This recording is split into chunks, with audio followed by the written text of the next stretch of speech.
Warning: the following video contains explicit language which may be offensive to some viewers or inappropriate for children. The content within this video is intended for mature audiences only.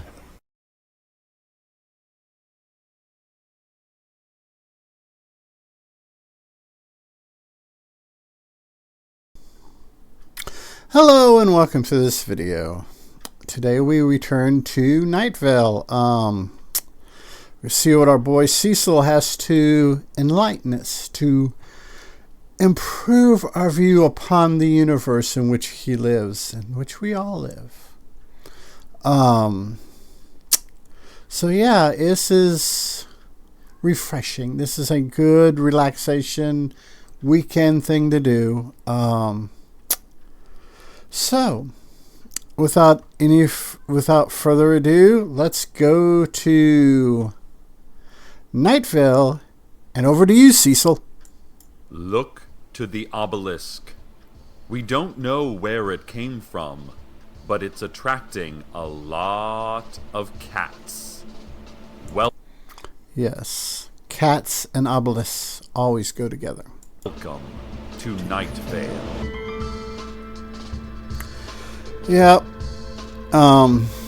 Just because I don't like pausing every 2-3 seconds, I'm going to go ahead and just talk through the music because it's good music, and I would love just let you listen to it, but unfortunately the copyright algorithm.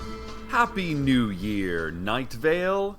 Last night's fireworks extravaganza at the Night Vale Harbor and Waterfront Recreation Area was beautiful. This is despite the fact that the Night Vale Harbor and Waterfront Recreation... Yeah, this is one of those things. This is why I love, one of the reasons why I love this podcast so much is because you have these reoccurring themes, these tropes, these places and people and stuff that carry over from episode to episode. That you have your episode, your episode, which you have your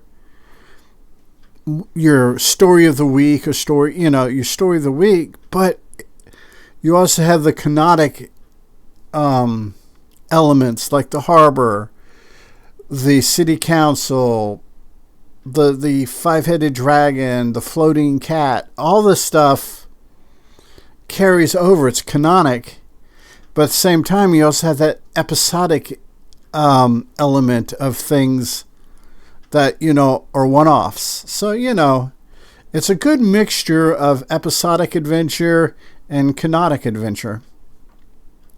area never really existed, and was in no way a multi-million-dollar failure of municipal planning. Yeah, anybody who has been... I gotta watch that. Yeah, I did that earlier on a video. I caught this here and pulled this plug out. Pulled the plug out of my mic. Likely it was early enough that I could just restart the video. Matter of fact, it was this episode. But as I was saying, anyone who keeps track, is socially responsible within their community, understands how city planning and city councils and stuff can screw things up like that.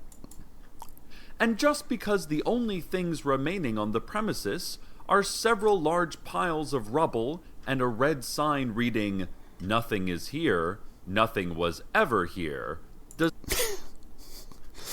The thing is, there's so many things within the Night Vale stuff that, they're probably wherever the people that do Welcome to Night Vale are based out of. It's probably exaggerations of things in their community, their life experience, and what have you. And hey, Mr. Houdini popped up. But they so ring true with I got to move the keyboard so we don't step on it. With like my local community, my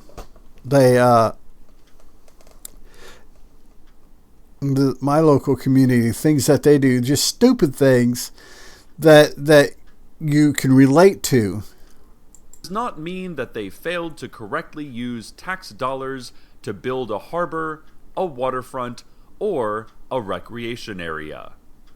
Anyway, the fireworks over the city-made sign were lovely. Happy 2013. And I believe, let me see, January 1, 2013 is when this published, when this came on, this went live. He wants to play with my drumstick. Yep, there he goes. Ladies and gentlemen, surely you have noticed there's a man in a tan jacket. Countless residents have seen him, but no one can seem to remember exactly what he looks like. Yeah, that's one of those funny things, because that's a reoccurring theme in this particular episode. But if you think about it, there's always that one person, some point in your life, or some point in your job, or something that you know who they are when you see them, but you don't really remember what they look like. If someone says, "Could you describe blah blah blah?" You're like, "Oh." Just that he has a tan jacket and a deer skin suitcase. That is just weird. I'm going to be honest with you, that's weird. And he has been spotted all over town. But no one can quite recall specifically where they saw him or what time of day it was. Just that they saw him. And see, that's kind of cool. I think that's more of a play on the we don't pay attention to time of day sometimes. We get busy in our own rigmarole, and somebody will ask us, "Well, did you see blah, blah, blah?" And you're like, "Yeah, well, when?" Don't really remember. Frances Donaldson, the tall woman with the green eyes who manages the antiques mall, thinks maybe the man in the tan jacket is simply a shared dream.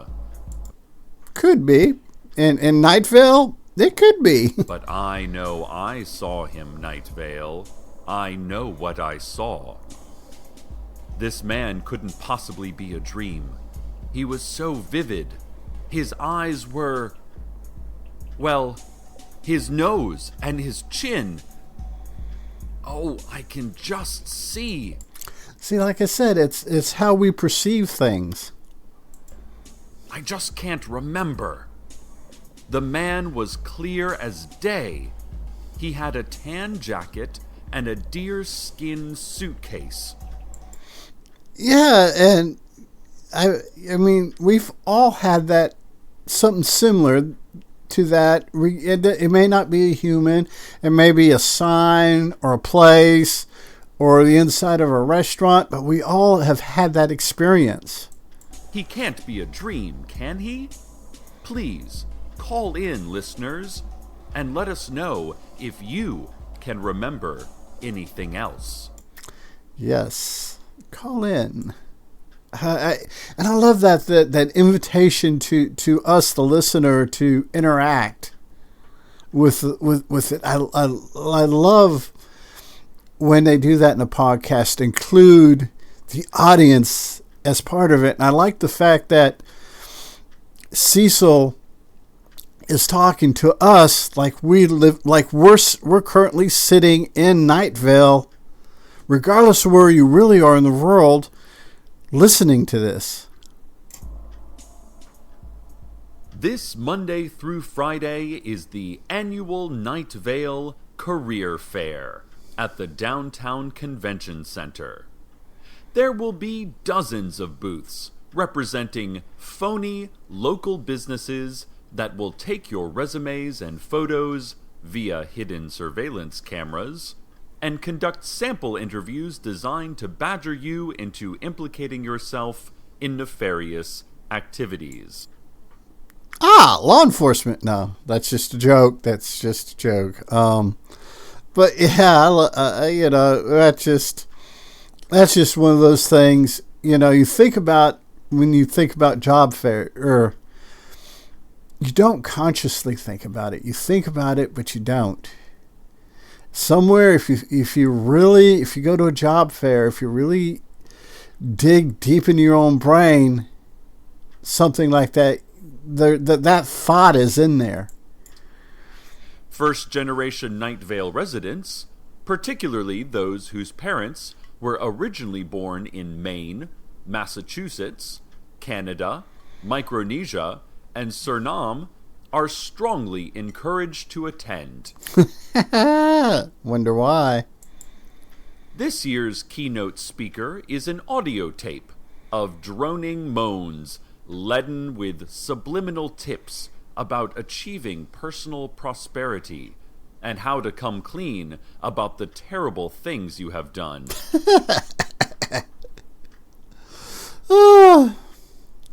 I bet you every preacher and priest, rabbi, religious leader out there wish they could have a tape like that to play during their sermons. You cretin. Last year's fair featured several very high-profile arrests and exciting door prizes. You have the arrest of criminals juxtaposed with door prizes. You gotta love it.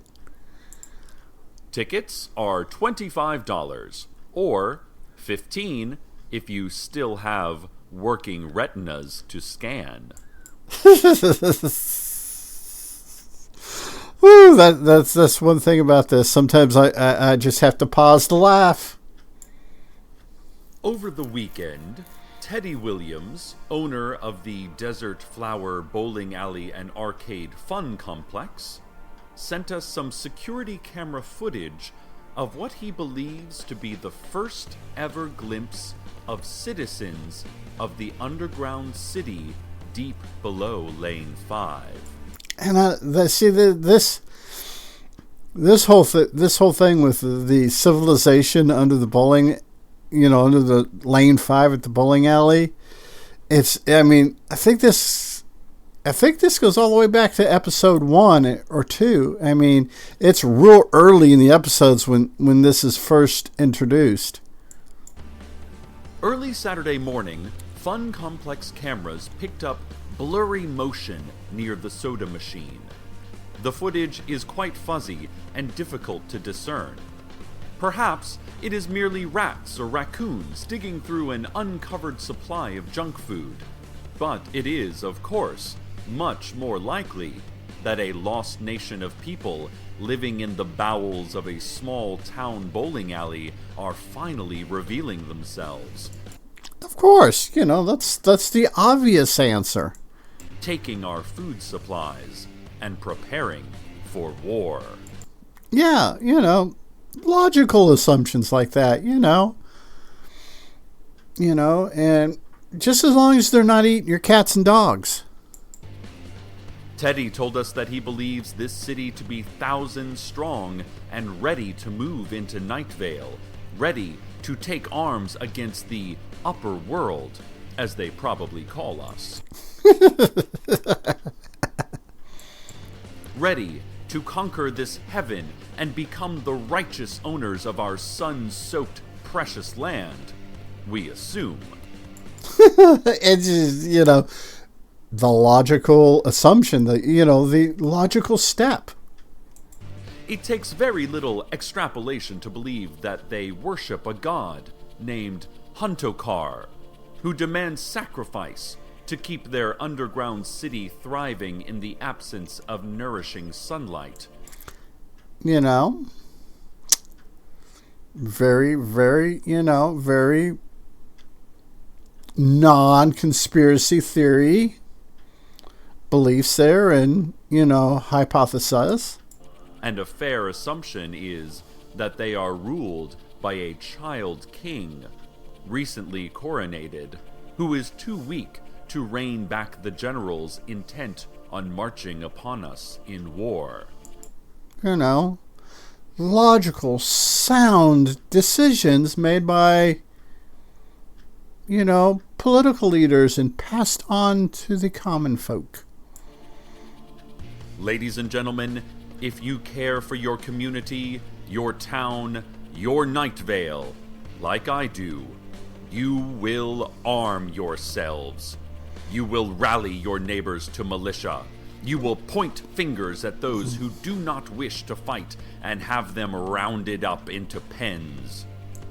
You know, good, logical, normal steps. This is no time for the weak.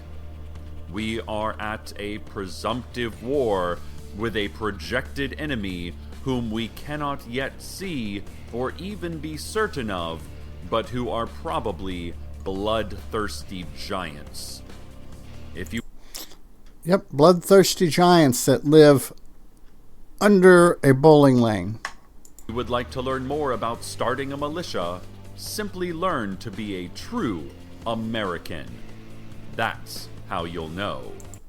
America. And remember, Night Vale is at war. Your careless talk cost lives. They know we are here. No propaganda in any of that. None whatsoever. And it seems somebody talked. Who was it, Night Vale? Was it Steve Carlsberg? Oh, Cecil's hatred for that man is wonderful. I mean, it's not wonderful, but it's hilarious. Did Steve Carlsberg talk? Maybe a group of good citizens should go have a chat with Steve and find out what he's been saying and to whom. This is just a pause and laugh moment. Stay by your radios, listeners. We will report further as events warrant. Yes, as events warrant. More now on the man in the tan jacket. Old woman Josie called to tell us that her angel friends are saying that the deerskin suitcase is full of flies. You know, stuff people normally keep in their briefcases. Or suitcases, excuse me. The angels would not tell her more, explaining that knowing more would jeopardize her eternal soul, as well as their own statuses as angels. You gotta protect what you gotta protect. They did not want to mess with that. Old woman Josie added that she thinks the man in the tan jacket is just a salesman of some sort. A fly salesman, she bets, wandering from town to town with polished shoes and a suitcase full of flies. You know, that would make perfect sense, to be honest with you. Oh, I just can't stand those fly salesmen, she said, ringing my doorbell at 3 a.m., wanting to show me samples and asking for glasses of orange milk. I guess I've lived in the country so long, or lived in a rural town, even in town. Knocking at somebody's door at 3 a.m. is a good way to get unalived real quick. And out in the country where I live, yeah, that's a good way, knocking on somebody's door at 3 a.m. Yeah, that's because a lot of people out here are going to shoot first and ask questions once law enforcement gets there. But, yeah, that's just not here. It's just not something to do. I guess maybe in Night Vale or wherever the people are inspired to write this are from. The Night Vale Daily Journal has announced that Despite cost-cutting measures and mandatory subscription laws, it is facing a huge budget shortfall this year. Oh, that's not good.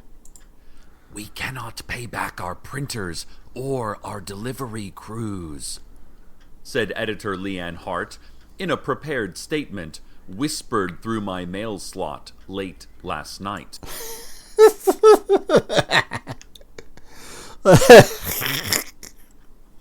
I love these laugh pauses. And we have already had to banish much of our staff into the sand wastes of the desert. Well, I guess that cuts down on having to pay severance. She went on to explain that this budget shortfall has nothing to do with the reported lavish birthday party she threw for herself in Night Vale Stadium, featuring a lazy river made entirely of champagne and a birthday cake topped with very thin slices of moon rock. Yeah, nah. Has nothing to do with the shortfall. In an addendum, she tapped in Morse code on my bathroom window. She said that the journal is considering all new sources of income, including creating additional advertising space and mugging Night Vale citizens. You know, you gotta kind of keep that on the down low, because it may give people like Elon Musk some ideas. And that I shouldn't mention the whole birthday party thing after all, because she was never even born. You know, it's hard to have a birthday party if you're not born. So how could she have had a birthday party? Makes sense to me. She spent the rest of the night tapping out the phrase, "Birthdays are a fake idea," which actually was a pretty relaxing sound to fall asleep to. I wonder if you can get that in like Morse code. Hey, kids and parents! Time once again for our Children's Fun Fact Science Corner. Oh my, this is going to be good. Today, we are exploring common birds and their meanings. This is going to be good. An eagle indicates that an important phone call is impending. A sparrow says that you should beware the sea and sell any stocks invested in food-based companies. Sounds legit to me. A pigeon means that your mother has died, or that all is well. You know, sometimes you got to bet on red and black. It's a bit uncertain. A hummingbird tells us that the physical constants of the universe are slowly degrading and may someday shift, invalidating the laws of physics and instantly wiping out the universe as we know it, while simultaneously creating an entirely new universe in a single transcendent moment of genocide and genesis. You know, with all the hummingbirds I've seen this particular year, it was a really good hummingbird year here. I could go with that. As for hawks, well, no one knows what hawks mean, or if they are real.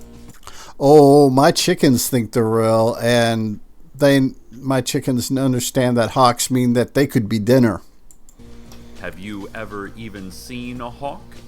Of course not. No one has. This has been our Children's Fun Fact Science Corner. Our local radio station, KSAM, which is based on the university, Sam Houston State University, they need to do stuff like this. And now a word from our sponsors. Oh, these are always good. Today's program has been sponsored by the physical act of gulping. For thousands of years, Gulping has been there for human beings when they needed an expressive gesture of the throat. Whether you want to indicate nervousness about an upcoming test or appointment, fear of the faceless old woman who lives secretly in your home, or just want to ingest milk faster than with regular swallowing, gulping is the way to go. I imagine that you could do other liquids besides milk, but milk is a good one to start with. Forget sweating. Never mind shivering. Sneezing? Ugh.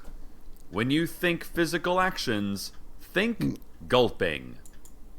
Yes, and remember that as you go through your day. Gulp now and receive a complimentary prize package, which will be conveniently buried in an unmarked spot somewhere in the scrublands.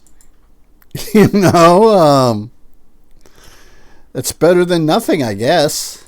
Find it, and it's yours. Gulp. This just in. The Sheriff's Secret Police has just issued an important request related to our earlier story. They ask that all Night Vale citizens be on the lookout for a man in a tan jacket, carrying a deerskin suitcase. He is about 5 or 6 foot something,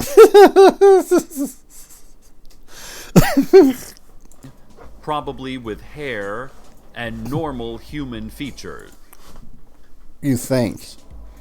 He was last seen early this morning on the unlit, gravel-paved stretch of Oak Trail, near Larry Leroy's house, out on the edge of town. Maybe he was out there selling flies. The man in the tan jacket was reportedly seen in the moonless black, standing next to a refrigerator engulfed in flames. I have nothing. He was smoking a cigarette. Witnesses claimed he stared at them as they slowly drove by on the darkened country road. But despite the prolonged eye contact, the witnesses still could not describe his face to police. 2 days prior, the man in the tan jacket was seen standing in a park. No one can remember which park, but they're fairly certain it was a park. Yeah, It is, memory is going to be memory. Or maybe it was in the Old Navy outlet store or near the invisible clock tower. It Or all of the above. wasn't quite clear. Either way, the man was definitely standing with his deerskin suitcase and staring up at the sun for hours. He followed the bizarre glowing orb, which is somehow the source of all light and life and, oh God, the sun! Are you kidding us with this thing? We don't even have time for that mystery. The secret police then interjected. Secret police officials added that if you see a man in a tan jacket carrying a deerskin suitcase, write down what you see immediately. The city council has temporarily lifted their ban on pens and pencils. So, helps identify the man in the tan jacket. That citizens can help law enforcement on this matter. Once you write down your encounter, call 911 immediately, or simply say, "Hey, police," out loud. And they'll be there. We're all being monitored almost 24/7, so they'll probably hear you just fine. It makes response times quicker, I guess. Let's go now to traffic.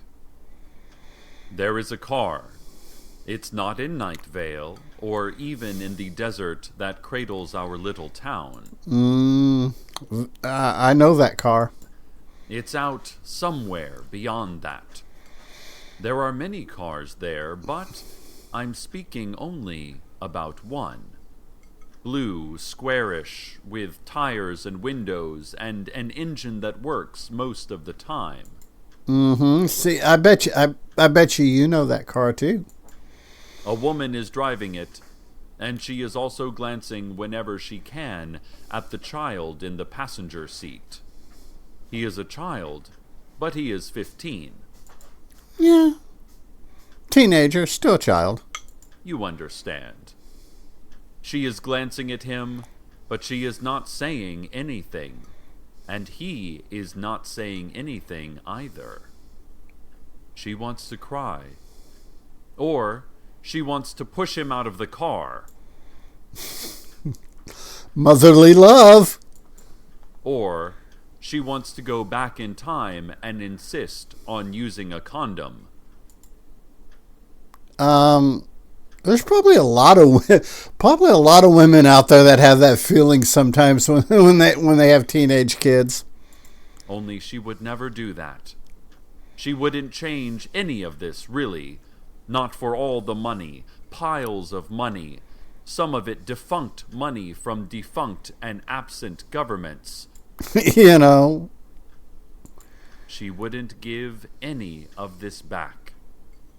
So she drives her car, blue, squarish, with tires and windows and an engine that works most of the time. Most of the time. And she glances at the 15-year-old child, and neither of them speaks.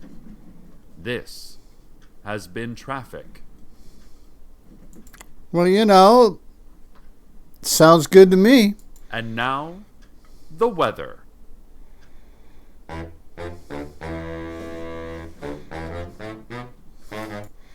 And it is at this point we take our customary break so we don't have the copyright things. And Mr. Houdini is playing with the drumstick that I dropped. I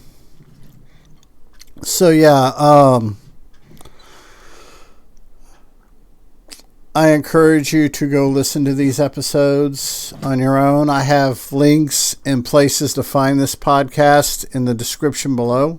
That's why I was doing this.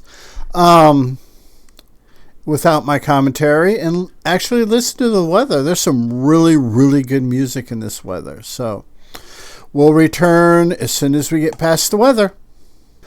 And we're back after the weather. Like I said, it's go and listen to these without my commentary and listen to the weather. And a lot of the local musicians and stuff that they use for their weather report are on Bandcamp. And if you can go to Bandcamp and find, well, not even just stuff related to Welcome to Night Vale. There's all kinds of really good musicians on Bandcamp. But I'm getting out on a tangent, and we need to carry on with this episode. Ladies and gentlemen, during the break, I received a call from someone claiming to be an angel. Ba-ba-ba-bum. Now, I don't know if this was a prank or not, as no one has ever actually proven that they've talked to an angel. Even old woman Josie's word is just that, her word. But listeners, I think this had to have been an angel because my face became hot and the voice filled every part of my body, and tears were flowing down my face the instant I touched the phone receiver. Yeah, it was an angel. Had to be an angel. And the whole room was lit up in, well, how can I describe this? A bright black beam illuminating every atomic detail. Yeah. I see black beams all the time.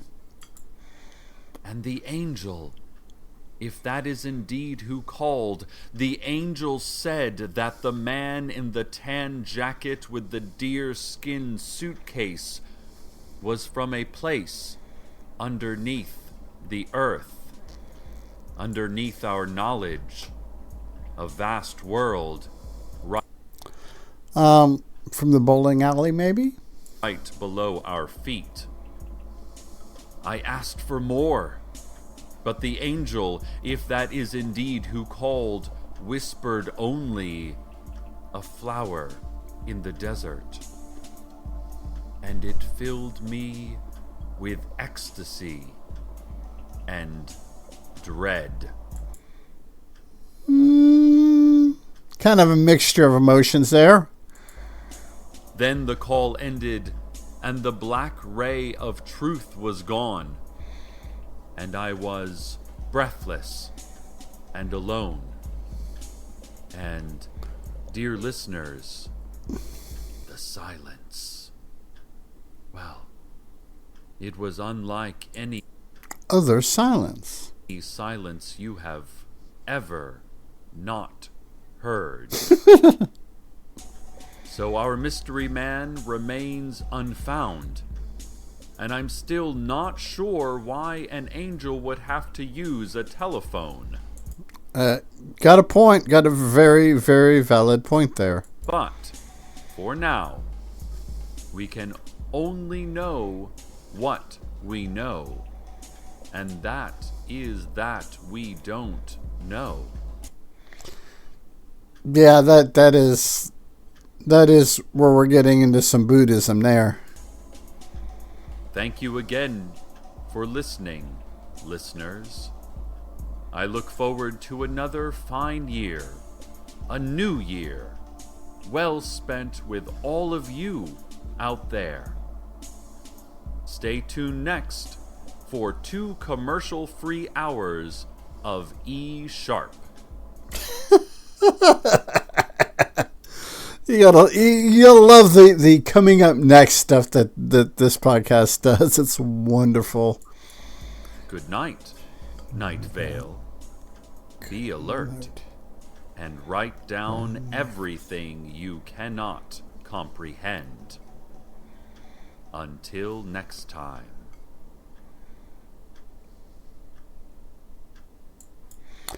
Well, that was a good episode. Well, they're all good. This is just one of those podcasts that it's good. It's good to have this. For me, this is my idea is this is a good weekend thing. You know, Saturday, Sunday, just sit down, relax, laugh at the world, and have a good time.